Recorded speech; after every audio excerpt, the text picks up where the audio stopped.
बिस्मिल्लाहिर्रहमानिर्रहीम। अस्सलाम वालेकुम नाजरीन, आप यूट्यूब चैनल देख रहे हैं, मैं इमरान खान हूं। नाजरीन, सबसे पहले तो अहम तरीन खबर है, इमरान खान साहब की मुलाकात हो गई है बैरिस्टर सलमान सफदर से। सलमान सफदर इमरान खान साहब के वकील हैं। इन्होंने साइफर समेत इमरान खान साहब के तकरीबन तमाम मुकदमात लड़े हैं। लगभग 300 मुकदमात में ये इमरान खान साहब की वकालत कर चुके हैं, इनके वकाल। और सलमान सफदर बड़े प्रोफेशनल वकील हैं। लेकिन ये मुलाकात उनकी इमरान खान साहब के वकील के तौर पे नहीं हुई, बल्कि ये मुलाकात उनकी हुई सुप्रीम कोर्ट ऑफ पाकिस्तान के एक हुक्म के मुताबिक, क्योंकि यहां पे सुप्रीम कोर्ट ऑफ पाकिस्तान ने एडवोकेट सलमान सफदर को फ्रेंड ऑफ कोर्ट मुकर्रर किया। सलमान सफदर जाएं और इमरान खान साहब से जेल में उनकी हालत के बारे में तहरीरी रिपोर्ट दें। बैरिस्टर सलमान सफदर इमरान खान साहब को दस्तयाब सहूलियात के बारे में तहरीरी रिपोर्ट जमा करवाएं। ये जनाब हुक्म था सुप्रीम कोर्ट ऑफ पाकिस्तान का। और ये हुक्म सुप्रीम कोर्ट ऑफ पाकिस्तान ने कब दिया? देखें, बड़ा लंबा अरसा हो गया इमरान खान साहब से मुलाकात की कोशिशें की जा रही हैं, लेकिन 8 फरवरी के हवाले से कुछ तहफ्फुज़ात थे हुकूमत के, अगली 8 फरवरी को फिर होंगे, उससे अगली 8 फरवरी को फिर होंगे। जब तक ये हुकूमत रहेगी इनको ये प्रॉब्लम रहेंगे। और ये असल में जो तहफ्फुज़ात हैं वो तो फील्ड मार्शल आसिम मुनीर साहब के होते हैं और उन्होंने अदालतों को कंट्रोल किया हुआ है। लेकिन यहां पे सुप्रीम कोर्ट ने ये इजाजत दी क्यों?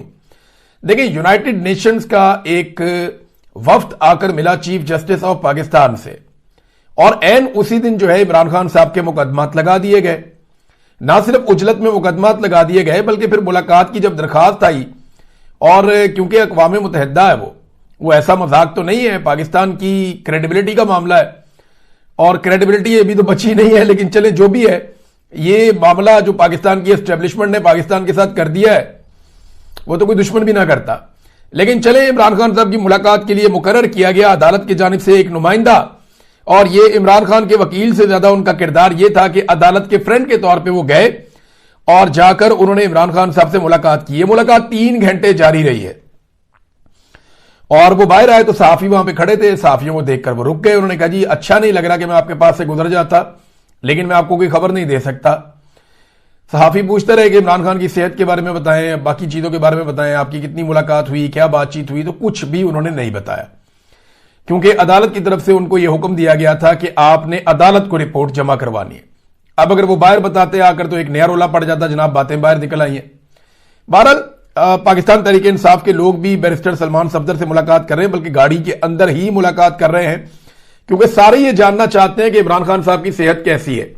अब इस पे इमरान खान साहब की जो बहनें हैं उन्होंने भी कुछ स्टेटमेंट्स जमा करवाए हैं। एक तो उनकी बहन ने यह कहा, जी बैरिस्टर सलमान सफदर ने हमें सिर्फ इतना बताया कि उनकी इमरान खान से मुलाकात हुई है और इसके अलावा हमें कुछ नहीं बताया।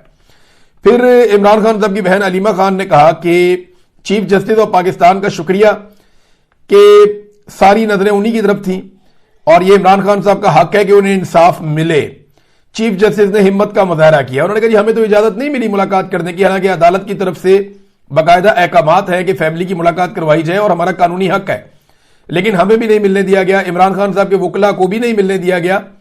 लेकिन अदालती मुआवन की कैपेसिटी में सलमान सफदर साहब की मुलाकात करवाई गई, चलो अच्छा है।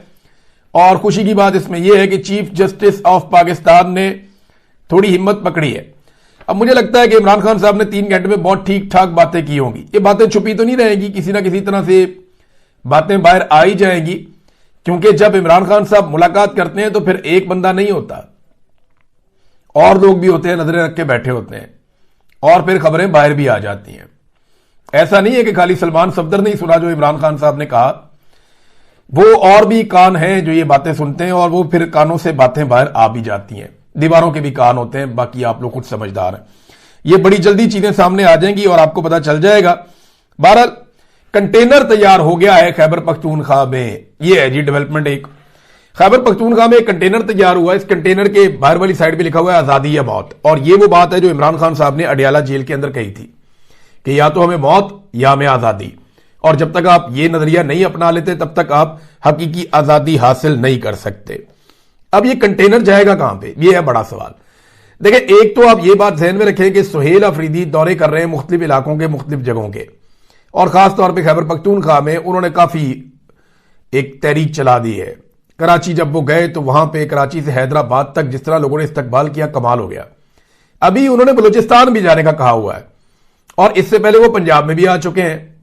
तो ये सुहेल आफरीदी जो है वो काफी तहरीक को गर्म कर रहे हैं।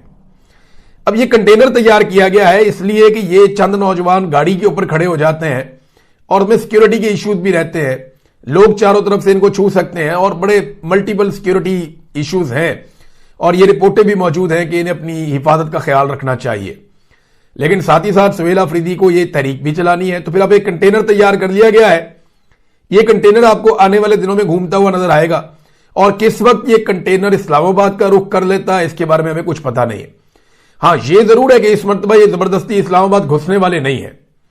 जो बातें डिस्कस हो रही हैं, क्योंकि अभी जो ऑप्शन है ना जिनके ऊपर ये लोग गौर कर रहे हैं, उनमें एक ऑप्शन ये भी है कि बहुत बड़ी तादाद में नौजवानों को इकट्ठा किया जाए और ऐसे नौजवानों को इकट्ठा किया जाए जो लंबी ड्यूटी दे सके। अगर किसी जगह पे वफाकी हुकूमत पुलिस के जरिए से, इदारों के जरिए से कुछ रुकावटें खड़ी करती है और आगे नहीं जाने देती, तो ठीक है, जहां वो रोक लें वहीं रुक जाओ और वहीं पे बैठ जाओ और लड़ाई किए बगैर वहां पे बैठ के आसाब का इम्तिहान लिया जाए इदारों के कि ठीक है, अगर आप मुल्क बंद करना चाहते हैं तो आपकी मर्जी है, हम आ रहे हैं, जहां पे आप रुकावट डालेंगे हम वहीं बैठ जाएंगे। अब वहां से आकर इतने बड़े पैमाने पे इतनी बड़ी तादाद में लोगों को गिरफ्तार तो नहीं किया जा सकता। ये तो पुलिस की कैपेसिटी या किसी इदारे की कैपेसिटी नहीं होती कि अगर लाखों लोग बैठे तो आप उधर से आए और आकर बंदे उठा के ले जाएं। ये नहीं होता। वो यही होता है, जो लोग आगे बढ़ते हैं वो काबू आ जाते हैं। अब जब लोगों ने आगे बढ़ना ही नहीं है, उन्होंने भी वहीं बैठ जाना है। तो ये एक नई तरह का एहतजाज हो सकता है आने वाले दिनों में। और भी दीगर ऑप्शन हैं जिन पे गौर किया जा रहा है। पूरा मुल्क बंद करने की भी ऑप्शन है और स्ट्रीट मूवमेंट का जो मरहला है वो खत्म नहीं हुआ, वो अभी जारी है, क्योंकि इमरान खान साहब का नेक्स्ट जो हुक्म है वो अभी तक आया नहीं। पता नहीं चला कि इसके बाद इमरान खान साहब ने क्या कहना है या क्या करना है। हो सकता है कि आजकल में आपको बड़ी अहम इतलात मिल जाए। तो एक तरफ तो ये कंटेनर तैयार हो गया और एक तरफ जो पाकिस्तान के डीजी ISPR हैं, फौज के तर्जुमान, वो इदारों में खुफिया दौरे करते हैं। तालीमी इदारों में खुफिया दौरे में इसलिए कर रहा हूं कि छुप छुपा के जाते हैं, बताते ही नहीं है पहले कि वो जा रहे हैं। अचानक से पता चलता है फलां जगह पे चले गए हैं, फिर वहां कैमरे भी नहीं होते।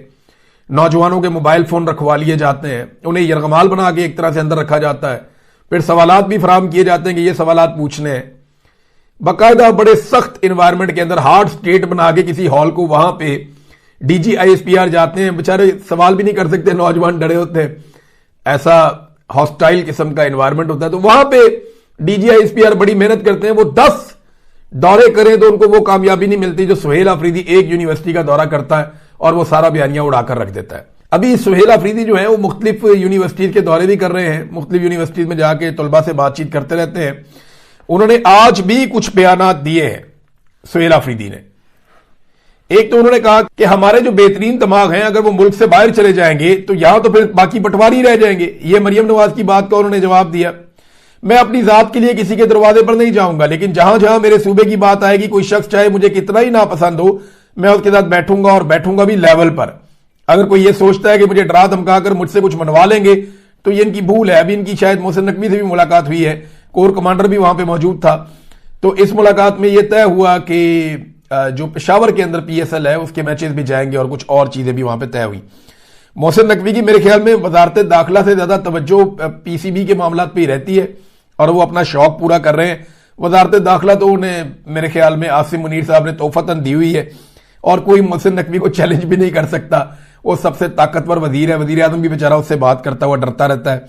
और वो वजह यह है कि मोहसिन नकवी का ताल्लुक जो है वो आसिम मुनीर से है और आसिम मुनीर से ताल्लुक की बुनियाद पे वो पूरी काबीना का हेड बन के बैठा हुआ, कोई इसको सवाल जवाब भी नहीं कर सकता। ये पाकिस्तान की बदकिस्मती है। यहां पे जर्नैल जो ताकत में आ जाते हैं ना, वो अपनी मर्जी के बंदे ला ला कर बैठाते हैं और यही चीजें सियासतदान भी करते हैं। मिसाल के तौर पे नवाज शरीफ का बड़ा दामाद है अली डार, ये इसाक डार का बेटा है। नवाज शरीफ साहब की एक साहबजादी की शादी कहीं सऊदी अरब के किसी शाही खानदान में हुई थी, लेकिन बाद में वो शादी खत्म हो गई और फिर अली डार साहब से शायद गालिबन ये वही खातून है, उनकी बेटी।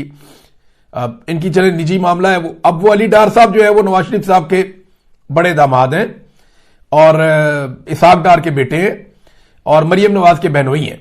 अब उनको मरियम नवाज ने लगा दिया आर्टिफिशियल इंटेलिजेंस का अपना मुशीर पंजाब गवर्नमेंट में। अंदाजा करें आप, ये अंधा वंडे रेड़ियां मुड़ मुड़ अपने आनू, यानी ये जो भी बांटते हैं ना आपस में, कोई बेरोजगार रह ना जाए इनके घर के अंदर। जैसे मिलिट्री एस्टेब्लिशमेंट अपने जर्नैल हर जगह फिट करती है ना रिटायरमेंट के बाद, ये शरीफ खानदान अपनी फैमिली फिट करता है हर जगह पे। वो देखें ना, कहीं से आप शुरू हो जाए, आबद शेर अली सेनेटर बनवा दिए, रिश्तेदार है, कलसूम नवाज के रिश्तेदार हैं वो भी सारे सियासत के अंदर हैं, नवाज शरीफ के रिश्तेदार हैं वो सारे सियासत, सारे एडजस्ट किए हुए, कोई इधर कोई उधर। अभी ये एडजस्ट कर दिया, एक और इसहाक डार का बेटा भी, इसहाक डार खुद भी एडजस्ट हुआ है, हमजा शहबाज को एडजस्ट किया, मरियम नवाज को एडजस्ट किया, शहबाज शरीफ खुद वजीर आजम पाकिस्तान, नवाज शरीफ हर चीज का इंचार्ज, मौजा ही मौजा। अभी इन्होंने कैप्टन सफदर के बेटे को भी एडजस्ट करना है, कैप्टन सफदर भी एडजस्टेड है। तो ये जनाब पूरा का पूरा टब्बर जो है ना वो एक साथ इक्तदार में आता है। और अब आर्टिफिशियल इंटेलिजेंस में, अच्छा इसमें शहबाज शरीफ ने ना $1 अरब का इसका बजट भी रख दिया है। शहबाज शरीफ ने $1 अरब का इसका बजट रखा कि 2030 तक हमने इसमें खर्च कर दिया, और साथ ही नवाज शरीफ का दामाद अली डार मरियम नवाज का आर्टिफिशियल इंटेलिजेंस का मुशीर लग गया। तो ये जनाब जो देते हैं ना वो आपस में एक दूसरे को ही देते हैं, किसी और को कुछ नहीं देते। यास्मीन राशिद साहिबा के हवाले से नादरीन खबर है, और यह अफसोसनाक खबर है, वो मैं आपको बाद में देता हूं, लेकिन क्योंकि वज़ीर आला खैबर पख्तूनख्वा की बात हो रही थी तो सुहेल अफरीदी को 2 दिन में गिरफ्तार करके अदालत में पेश किया जाए। ये अब्बास शाह हैं, इस्लामाबाद की मकामी अदालत के जज, उन्होंने हुक्म दे दिया। मामला क्या है, रियासती इदारों पर गुमराह कुन इल्जामात और साख मुतासिर करने का केस क्या था। सुहेल अफरीदी ने बताया था, और ये इससे पहले खबरें चल चुकी हैं, खैबर पख्तूनख्वा में बहुत सारे लोग जानते हैं, वादी तीरा में, सराउंडिंग में, वजीरिस्तान में लोग जानते हैं। वो ये कहते हैं कि जहां पे मसाजिद या मदारस थे उनके अंदर फौज चली गई और उन्होंने जाके वहां पे कंट्रोल कर लिया। अब ये वहां अंदर गए तो ये जूतों समेत भी अंदर चले गए, ये भी शिकायत वहां पे मुकामी लोगों ने की, सुहेल अफरीदी ने वही बात की। और फिर कुत्ता अंदर जाने के मामले के ऊपर जब लोगों ने तहफ्फुजात का इजहार किया तो इस पे लोगों को यह कहा गया कि तुम और ये कुत्ता एक बराबर हो। यह बात सुहेल अफरीदी ने कर दी थी। उसके बाद सुहेल अफरीदी के ऊपर मुकदमा हो गया, और अब जज साहब कहते हैं जनाब 2 दिन के अंदर इसको लाकर पेश करो। अब मामला क्या है, मामला यह है कि सुहेल अफरीदी ने क्लेम किया कि आम शहरियों को कुत्ता कहा गया वहां पे मौजूद फौजी अफसर की जानिब से, इस पे मुकदमा हो गया। ओ भाई ये कुत्ता तो DGISPR ने वज़ीर आला खैबर पख्तूनख्वा को टीवी के ऊपर कह दिया है पूरी दुनिया के सामने।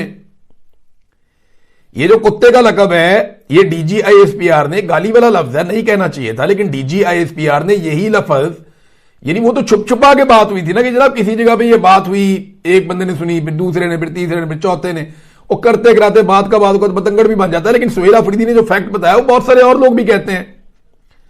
अब जाके वहां पे आप बजाय इंक्वायरी करने के आपने मुकदमा कर दिया, उसके ऊपर कहते हैं गिरफ्तार करके पेश करो, इदारों के खिलाफ बोलता है, साख को नुकसान पहुंचाता है। तो DGISPR ने जब कुत्ते का लफ्ज इस्तेमाल किया तो किसके लिए किया, और क्या उनका यह लफ्ज इस्तेमाल करने से इदारे की साख को नुकसान नहीं पहुंचा? अगर किसी और ने यह बता दिया कि उन्होंने यह लफ्ज इस्तेमाल किया तो इदारे की साख को नुकसान पहुंच गया। यह बहुत हैरत होती है मुझे कि ये पाकिस्तान की अदालतें भी बात को समझती नहीं है। डॉक्टर यास्मीन राशिद साहिबा की तबीयत ठीक नहीं है नादरीन, वो बीमार है, और ये बात फलक जावेद साहिबा आई थी अदालत में पेशी पर, उन्होंने ये बात बताई कि उनकी तबीयत ठीक नहीं है, उन्हें 2 मरतबा अस्पताल ले जाना था लेकिन उन्हें नहीं जाने दिया गया। वो कैंसर सर्वाइवर है, और यास्मीन राशिद साहिबा के साथ ये जुल्म, ये अब देखें भुगतना पड़ेगा नवाज शरीफ को, और नवाज शरीफ की शक्ल पे नजर आ रहा है। जो नवाज शरीफ मैंने देखा चंद दिन पहले, मुझे वाकई तकलीफ हुई कि यार ये क्या बना के रख दिया इस आदमी का। 2 साल पहले जब बरतानिया से नवाज शरीफ आया था वो मुख्तलिफ था, वो ठीक था, उसके चेहरे पे फिर भी थोड़ी सी रौनक थी। ये नवाज शरीफ तो एक इबरत का निशान बना हुआ है। इक्तदार होने के बावजूद क्या शक्ल, क्या हालत बनी हुई थी मियां साहब की, और किस तरह का अजीबोगरीब, ऐसा लग रहा था ब्रांड का एक इश्तिहार बना के भेज दिया है, और लोग मजाक उड़ा रहे हैं, बहुत अजीब अजीब बातें कर रहे हैं। मैं वो बातें करना भी नहीं चाहता, लेकिन मियां साहब को खुद अपनी हालत पे रहम करना चाहिए। नादरीन, फैसल वाडा ने एक मरतबा फिर धमकियां लगाना शुरू कर दी हैं। फैसल वाडा हमेशा तब धमकियां लगाता है जब एस्टैब्लिशमेंट ने कोई नई कार्रवाई डालनी होती है। ये आ जाता है और आके धमकियां लगाना शुरू कर देता है। एस्टैब्लिशमेंट ने नई कार्रवाई कौन सी डालनी है, जरा गौर कीजिएगा। नंबर 1 तो यह है कि पहली मरतबा पाकिस्तान की इंटेलिजेंस एजेंसियों पर इतनी ज्यादा तनकीद हो रही है कि आप मुकम्मल तौर पर नाकाम हो चुके हैं दहशतगर्दी को रोकने में। लगातार पाकिस्तान में दहशतगर्दी हो रही है, फेडरल कैपिटल में इतना बड़ा हमला हो गया, और ये जो इतनी बड़ी तनकीद पाकिस्तान की इंटेलिजेंस एजेंसियों के ऊपर आई है। अब फैसल वाडा के ताल्लुकात ISI के चंद अफसरान के साथ है, मैं जानता हूं अच्छी तरह, जिन अफसरान की फाइलें लेकर ये फिरता है उनके पीछे पीछे मैं उन्हें भी जानता हूं। तो ये फैसल वाडा बेचारा जो है, इसको लॉन्च किया जाता है हर मुश्किल वक्त में। अब ये तवज्जो भटकाने के लिए आया कि एजेंसियों पर तनकीद हो रही है, मामला बदल दो। वो कभी कहता है जी 5000 सियासतदान मार दो, 500। फैसल वाडा को कोई बोले कि आप 50 सियासतदानों की लिस्ट लिखकर दे दो जिनको आप चाहते हो कि मारा जाए, या सबसे पहले किसको मारा जाए ये बता दो, पहले 5 सियासतदानों के नाम ले लो। ये आदमी 5 सियासतदानों के नाम नहीं ले सकता, इतनी जरूरत नहीं है, और 500 बंदे मारने की ये बात करता है। बहरहाल अब ये धमकियां लगा रहा है कि जनाब हम